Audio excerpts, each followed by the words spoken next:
Salut à tous et bienvenue, c'est Jean-Mi. Aujourd'hui, on va parler de Superstore 3000. Superstore 3000 est un jeu de gestion et de placement de tuiles. C'est un jeu de Rodrigo Rego, illustré par Ryan Goldberry. C'est un jeu pour 2 à 4 joueurs, des durées de partie d'environ 30 minutes à partir de 10 ans. Le jeu est édité par Space Cowboy. Vous allez devoir gérer votre centre commercial, construire des boutiques, satisfaire des clients afin de marquer des points. C'est une expérience stratégique et dynamique qui va vous tenir en haleine à chaque tour de jeu. Allez, on va voir comment ça se passe. Et on se retrouve avec le matériel. Là, ce que je vais faire, c'est que je vais d'abord, dans un premier temps, vous expliquer les règles du jeu, et ensuite, je vous donnerai mon avis sur ce dernier. Pour la mise en place, vous placez au centre de la table le DAB 3000, avec un espace en dessous pour la banque. La pile des lieux se fait en fonction du nombre de joueurs. Pour 2 joueurs, vous utilisez uniquement les lieux et les ballons non marqués. Pour 3 joueurs, les lieux et ballons marqués 3+. Et pour 4 joueurs, vous utilisez l'ensemble des lieux, ainsi que l'ensemble des ballons. Tout ceci est indiqué au dos. Vous allez mélanger les lieux conservés, et former des piles face cachée au-dessus du DAB 3000. Cela va constituer la réserve. Vous révélez 8 lieux de cette réserve et vous les disposez sur les emplacements prévus à cet effet-là. Vous placez le mini plateau zap à côté du DAB 3000 avec les 8 tuiles zap disponibles. Vous allez sélectionner au hasard des attractions communes, 3 violettes et 2 roses. Si vous jouez à 4, vous rajoutez une carte supplémentaire. Vous pouvez lancer les cartes comme une pièce pour choisir aléatoirement une face, et vous les disposez au centre de la table pour former ce qu'on appelle les attractions communes. Ensuite, vous allez prendre les tuiles correspondantes choisies et les empiler pour faire une réserve accessible à tous. Vous remettez les autres dans la boîte. Vous allez donc mettre à portée des joueurs les différents ballons, ainsi que la réserve de clients. Tous les clients, bien qu'ils soient esthétiquement différents, peuvent être utilisés de manière interchangeable, bien entendu. Chaque joueur va ensuite recevoir une entrée principale choisie au hasard, 3 tuiles argent, 3 clients, une réglette qui permettra de mesurer la hauteur de son centre commercial, une tuile attraction personnelle correspondante et une carte attraction personnelle orange tirée aléatoirement. Vous remettez les autres dans la boîte, ainsi que toutes les tuiles argent de départ non utilisées. Chaque joueur va placer devant lui l'entrée principale, en laissant de l'espace au-dessus pour construire le niveau 1 de son centre commercial. Et comme je vous disais, vous placez 3 clients debout sur les cases prévues à cet effet. Vous placez la réglette à côté de l'entrée principale. Cet outil aide à déterminer à quel niveau se trouvent les lieux dans votre centre commercial. Chaque joueur peut à ce moment-là consulter secrètement sa carte attraction personnelle pour la découvrir et découvrir les conditions de construction spécifiques qui sont indiquées à cet endroit-là. Vous choisissez un premier joueur au hasard et vous lui donnez le jeton premier joueur et vous allez être prêt à jouer. Dans Superstore 3000, vous allez construire un centre commercial. Les ensembles de commerces de même type vont vous rapporter des points. On va jouer jusqu'à ce que le dernier lieu de la réserve soit placé sur le DAB 3000 ou lorsque la dernière attraction commune est construite. À ce moment-là, on fera un compte des points et le joueur avec le plus de points remporte la victoire. Comment se passe un tour de jeu? Chaque joueur joue à son tour et ensuite nous jouons dans les sens des aiguilles d'une montre jusqu'à ce qu'une des 2 conditions de fin de partie soit déclenchée, comme je vous ai indiqué. À leur tour, les joueurs doivent effectuer une des 2 actions possibles, construire ou prendre de l'argent. Lorsque vous allez construire, vous allez prendre une tuile lieu, les tuiles qui sont sur le DAB 3000. La rangée du bas est gratuite. Deuxième rangée coûte 1 billet, troisième rangée 2 billets, rangée du haut, vous payez 3 billets. Et c'est indiqué sur le DAB 3000. Lorsque vous dépensez, vous prenez vos billets et vous les mettez dans la banque. Une fois que vous prenez une tuile, comme ceci, vous faites glisser et vous remettez une nouvelle tuile à ce moment-là. Et ensuite, vous allez devoir placer votre tuile dans votre centre commercial. Comment positionner les tuiles? Au-dessus de l'une des 2 moitiés de votre entrée principale, comme ceci, au-dessus d'une tuile zap, d'un autre lieu ou d'une plateforme d'attraction. Car en fait, vous allez poser les différentes attractions et les tuiles zap qui vont pouvoir changer la physionomie de votre centre commercial, faire des sortes d'escroissance. Vous pouvez les poser donc toujours comme ceci. Il ne faut jamais que ça soit dans le vide. Par exemple, je ne pourrais pas poser une tuile à cet endroit-là. Je devrais d'abord en poser une là ou la poser ici. Vous ne pouvez pas construire directement au niveau 1. Une tuile ne doit jamais recouvrir ou chevaucher une autre, que ce soit des lieux, l'entrée principale, les attractions ou les tuiles zap. Comme je vous disais, pour essayer de maximiser vos points, essayez de construire des grands ensembles de boutiques de manière orthogonale ou via une attraction. Si la tuile posée est une entrée, vous allez pouvoir retrouver différentes entrées. Vous allez prendre 2 clients de la réserve et vous les placer sur les cases prévues de cette tuile. Vous allez devoir répondre aux souhaits d'un client. Après avoir placé une tuile, si elle correspond à la vie d'un client, c'est indiqué à cet endroit-là.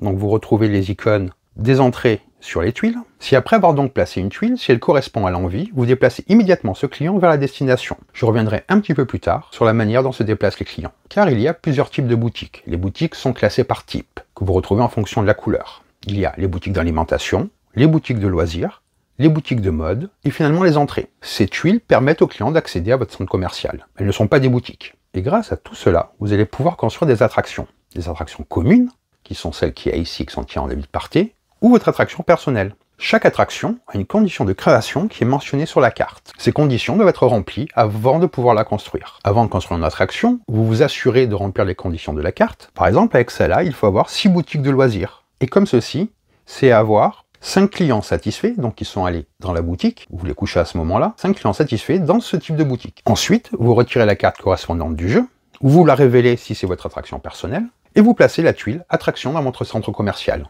Les attractions ont une base et des plateformes sur lesquelles vous pouvez construire des lieux ou d'autres attractions, tout en respectant toujours les règles de construction. Par exemple, si j'avais réussi à construire celle-là, je pourrais très bien la poser comme ceci. Je respecte la condition de pose et je pourrais commencer à construire par là, par exemple. Les bases de l'attraction doivent être placées sur une tuile existante, sans chevaucher les autres tuiles. Les attractions doivent être construites au niveau 1 ou plus haut, et vous pouvez retourner la tuile pour choisir une face, mais elle ne peut pas être placée à l'envers. Par exemple, vous pourriez la placer comme ceci. Les attractions peuvent modifier la structure de votre centre commercial en ouvrant ou en bloquant des colonnes. Il est important de planifier leur placement avec soin pour maximiser leur impact. Et les attractions valent également des points à la fin de la partie. C'est indiqué ici le nombre de points qu'elles vous rapporteront. Également, les attractions ne gênent pas les déplacements des clients, ni les connexions d'ensemble de boutiques. Avec l'action construire, vous pouvez également construire une tuile ZAP. Ce sont les zones d'attraction particulières. Ceci est une extension stratégique que vous pouvez ajouter à votre centre commercial. Les conditions, pour les grises, vous devez posséder au moins un lieu de chaque catégorie, comme c'est indiqué, et pour les marrons, vous devez posséder au moins 2 lieux de chaque catégorie, c'est rappelé au-dessus du plateau. Vous ne pouvez construire qu'une ZAP par tour, bien entendu, et votre centre commercial ne peut contenir qu'une seule ZAP de chaque type, c'est-à-dire une grise et une marron maximum. Vous allez vous assurer de remplir les exigences pour construire la type ZAP souhaitée. Vous pouvez construire la ZAP marron avant la grise si les conditions sont déjà remplies. Vous la positionnez au niveau 1 et elle doit être adjacente à votre entrée principale. C'est-à-dire que si je construis celle-là, que les conditions sont remplies, je la placerai à cet endroit-là. Une fois que celle-ci est placée, vous pouvez construire des lieux et des attractions au-dessus d'une ZAP. Les ZAP rapportent des points en fin de partie et peuvent produire des effets spécifiques qui sont rappelés dans les règles. Vous voyez, ça peut rapporter des points en fonction de différentes conditions. L'autre action possible, après la construction, est donc de prendre de l'argent. Vous sélectionnez une tuile lieu de la rangée du bas du DAP 3000, donc à cet endroit-là, vous la retournez et vous la placez dans votre zone personnelle. Par exemple, je prends celle-là, je la retourne pour qu'elle devienne un billet. Et vous prenez un billet par lieu de chaque catégorie dans la banque. C'est-à-dire que s'il y avait eu d'autres tuiles de cette couleur à l'endroit où j'ai pris la tuile, je prends un billet supplémentaire à la banque que je mets dans ma réserve personnelle. S'il n'y a pas de billet, je ne profite pas de ce bonus. Une fois qu'un lieu devient un billet, il le reste jusqu'à la fin de la partie. Et comme pour l'action de construire, une fois que vous l'avez prise, vous faites glisser et vous rajoutez une nouvelle tuile. Je vais maintenant vous expliquer un petit peu plus en détail comment se déplacent les clients que vous devez satisfaire. Chaque client a un symbole indiquant la catégorie de boutique qu'il souhaite atteindre. Je vous rappelle que c'est indiqué à cet endroit. Une boutique vide de cette catégorie doit être disponible dans votre centre commercial. Les clients peuvent se déplacer jusqu'à 3 tuiles maximum, horizontalement ou verticalement, jamais en diagonale. Les tuiles attractions ne comptent pas dans la limite de déplacement. Lorsque vous répondez au souhait d'un client, vous le déplacez vers la boutique et vous le couchez pour indiquer qu'il est satisfait. C'est-à-dire que ce client-là, si à un moment donné de la partie, ici, on va dire que je pose une tuile avec ce symbole-là, il se déplacerait automatiquement et je le couche sur la tuile. Un client qui est satisfait reste dans la boutique jusqu'à la fin de la partie. Et donc on va jouer comme ceci jusqu'à atteindre la fin de la partie. Je vous rappelle, les deux conditions sont le dernier lieu de la réserve est placé sur le DAP 3000 ou la dernière attraction commune est construite. On continue à jouer jusqu'à la fin du round en cours pour que tous les joueurs aient le même nombre de tours. Une fois qu'on atteint ces conditions, on va donc faire un compte des points. Vous allez premièrement retirer les clients insatisfaits et les billets inutilisés, ils ne rapporteront pas de points. Vous allez attribuer les ballons arc-en-ciel en fonction du nombre total de clients satisfaits. Le jeton ballon avec la valeur la plus haute revient avec celui qui a le plus de clients satisfaits et nous allons de manière comme ceci décroissante. En cas d'égalité, le jeton va au joueur ayant le client le plus haut. Vous regardez à quel niveau est votre centre commercial, et le client satisfait le plus haut en cas d'égalité le fait rapporter à son propriétaire. Ensuite, vous allez faire des ensembles, vous allez compter des ensembles avec les tuiles. Par exemple, les ensembles bleus, donc les tuiles de loisirs. Chaque joueur compte le nombre de tuiles dans son plus grand ensemble bleu, c'est-à-dire qui sont connectées de manière orthogonale, et on ne prend pas compte des attractions. Le joueur qui a le plus grand ensemble prend le ballon le plus haut, et ainsi de suite. Vous allez faire de même pour les autres ensembles de boutiques. Chaque joueur additionne ensuite la valeur totale des ballons, arc-en-ciel, bleu, jaune et vert, et vous ajoutez également les points que rapportent les attractions et les tuiles ZAP, et celui qui a le plus de points est déclaré vainqueur. En cas d'égalité, c'est le joueur avec le ballon arc-en-ciel de la valeur la plus haute qui gagne parmi les joueurs à égalité.